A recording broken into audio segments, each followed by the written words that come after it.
Liverpool paid 120 million euros for Alexander Isak, but there's a secret about him that this enormous price tag doesn't reveal. He is not just another expensive signing. He is a player that is stopping the football world in its tracks. Alexander Isak. The name is everywhere. You've seen the goals. McAllister, and now through for Isak. Alexander Isak! You've seen the dribbles. You've seen the headlines. Liverpool's record signing. But here's the truth. Everyone thinks they know who he is. A tall, fast, expensive goal scorer. Yet, what if I told you the truth about Alexander Isak is far more complex, far more intelligent, and honestly, a little bit terrifying for the rest of the Premier League. This is not the story you think you know. To understand Alexander Isak, you have to go back. Not to Sweden, not to Newcastle, not even to AIK, his first professional club. You have to go to Eritrea. That's where his parents' story begins. Fleeing conflict, they sought a better life, and eventually found refuge in Sweden, in a suburb of Stockholm. This heritage is the foundation of everything. This isn't a story of privilege. It's a story of resilience, a story of survival, a story of starting from zero and never forgetting the sacrifices that made his life possible. And this matters, because when Isak steps on the pitch, he isn't just playing for himself. He's honoring his family, his roots, his entire background, the pressure of a Premier League title race, the burden of a 120 million euro transfer fee. For most players, this would crush them. For Isak, it's not pressure, it's purpose. That purpose carried him to AIK Fotboll, one of Sweden's most traditional clubs. But here's where the stereotype shatters. Alexander Isak didn't begin as a striker. He wasn't trained to only finish chances. He started as a midfielder. Yes, the 6'4" striker who terrifies defenders today once learned the game in the center of the pitch. This single detail explains everything about him. It explains why he's comfortable dropping deep to collect the ball. It explains his intelligent link-up play, his vision, his ability to glide past players in midfield spaces. Isak is not just a striker who learned to dribble. He's a complete footballer who learned to score goals. And that's the second piece of the puzzle. Defenders aren't facing a finisher. They're facing a player with the brain of a midfielder, the grace of a number 10, and the finish of a world-class striker. He is three players in one. Every great story has a chapter of failure.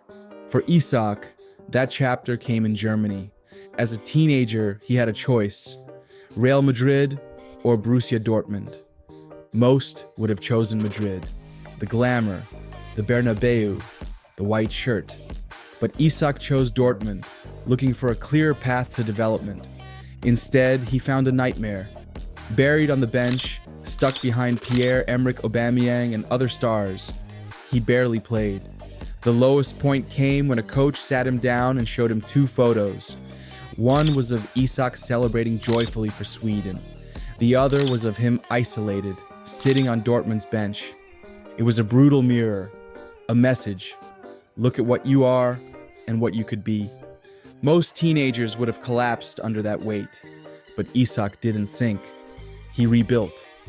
A loan to Willem II in the Netherlands followed, and there, the beast awoke. 13 goals in 16 games. Records shattered. A rediscovery of joy, swagger, and belief. It was in the Eredivisie that Isak proved to himself and to the world that he wasn't just hype, he was the real thing. That redemption is the third piece of the truth. Isak has already failed. He has already been humbled. He has already been pushed to the edge of professional oblivion. And he came back stronger. The weekly pressure of the Premier League? For him, it holds no fear. Now let's talk about style. Stop comparing him to Zlatan Ibrahimovic. Yes, both are Swedish, both are tall, both are strikers. But the comparison ends there.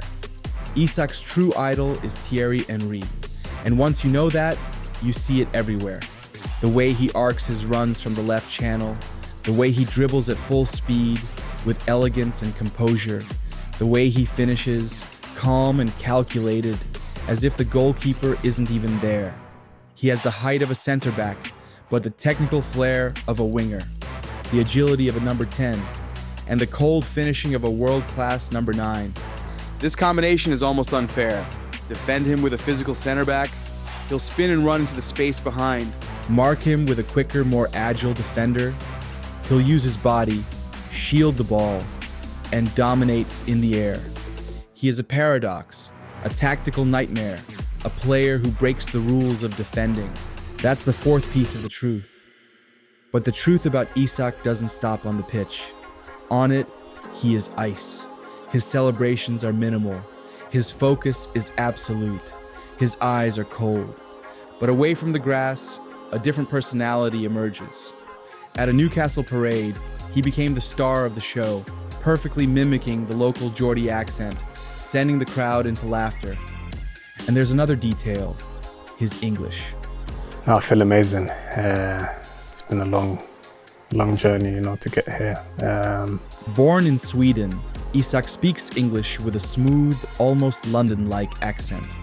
It feels natural. It feels fluent. It feels charismatic. This may sound trivial, but it's not. It's proof of sharp social intelligence. It shows his ability to adapt, to assimilate, to connect deeply with people. In a multicultural dressing room like Liverpool's, this is gold. It's an invisible asset that helps build chemistry, unity, leadership. That's the fifth and final piece of the truth. Well, what's the ultimate truth about Alexander Isak? It's the sum of all these parts, the resilient mentality forged by sacrifice, the technical foundation of a midfielder, the perseverance of a player who failed and climbed back, the hybrid style of Henry, impossible to defend, and the charismatic intelligence of a natural leader.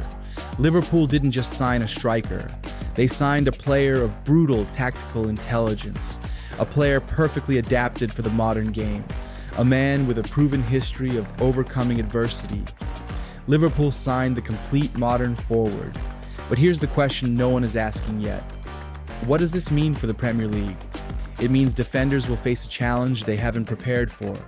It means title races will tilt, matches will flip, and moments of brilliance will decide everything. It means Liverpool now hold a weapon that is unpredictable, adaptable, and unstoppable. And more than that, it means a new era might just be beginning, because Alexander Isak isn't here just to score goals. He's here to define games, to decide trophies, to leave a mark on history. The Premier League has been warned. The world has been warned. The truth is out. Alexander Isak has arrived, and he's only getting started.